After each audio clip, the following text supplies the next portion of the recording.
Video pushed local police to come clean. D.H.S. is ignoring the lessons.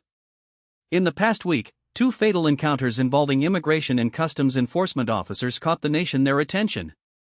In Houston, Texas, an officer shot and killed Lorenzo Salgado Araujo, a Mexican immigrant. On July 7, minutes earlier, the officer had described the driver as having rammed an ICE vehicle, refused commands, and used the van as a weapon.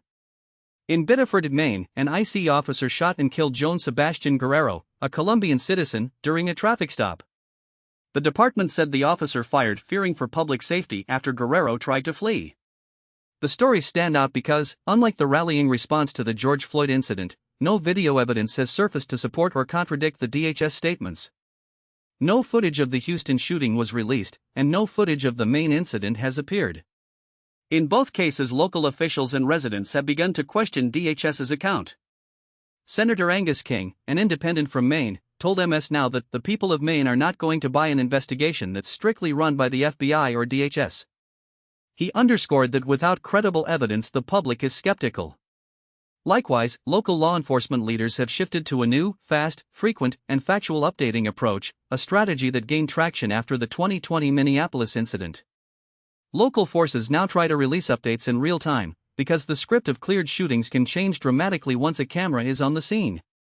When experts ask why the federal agency has not adopted a similar model, Chuck Wexler, the executive director of the Police Executive Research Forum, says there's a big difference between what local law enforcement has learned over the years and the policies at the federal level. That's just night and day. Toward insurance, a Londo Midwest case has erupted. 43-year-old writer and teacher Nisht Amara highlighted that the real issue matters because the data shows that few detainees have criminal records. She said that the agency's claim that it is protecting the public is bella parita, no institutional integrity. Immigration officials have not yet responded. The lack of official statements and the absence of video evidence has left the public, as well as state lawmakers, with a growing sense that the headline story is incomplete.